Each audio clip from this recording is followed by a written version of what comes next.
પાકિસ્તાન દ્વારા ભારત સાથેના વેપાર સંબંધો તોડી નાખવાના નિર્ણય પર કેન્દ્રીય મંત્રી પિયુષ ગોયલની પ્રતિક્રિયા. કેન્દ્રીય મંત્રી પિયુષ ગોયલે પ્રતિક્રિયા આપતા કહ્યું કે પાકિસ્તાનને જ આ નિર્ણયથી નુકસાન થશે. ભારતને આવા આતંકવાદી દેશ સાથે વેપાર કરવાનો કોઈ રસ નથી.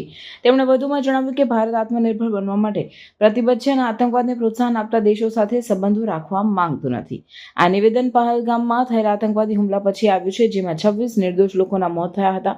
આ ઘટનાને પગલે ભારતે પાકિસ્તાન સાથેના તમામ વેપાર સંબંધો તોડી નાખ્યા છે, જેમાં તૃતીય દેશો મારફતે થતો વેપાર અને ટ્રાન્ઝિટ પણ સામેલ છે. ફેડરેશન ઓફ ઇન્ડિયન એક્સપોર્ટ ઓર્ગેનાઇઝેશન્સના ડાયરેક્ટર જનરલ અજય સહાયે જણાવ્યું કે પાકિસ્તાન માટે ભારત સાથેના વેપારનો તૂટી જવો તેની અર્થવ્યવસ્થાને વધુ મુશ્કેલીમાં મૂકે છે.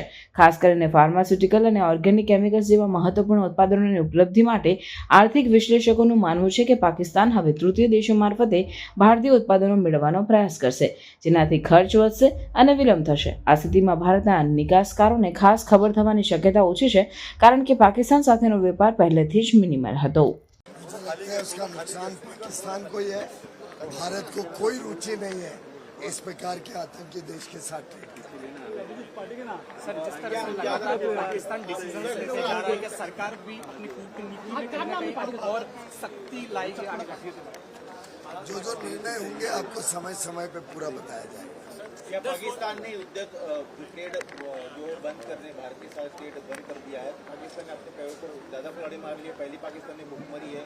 समझने वाले समझ गए.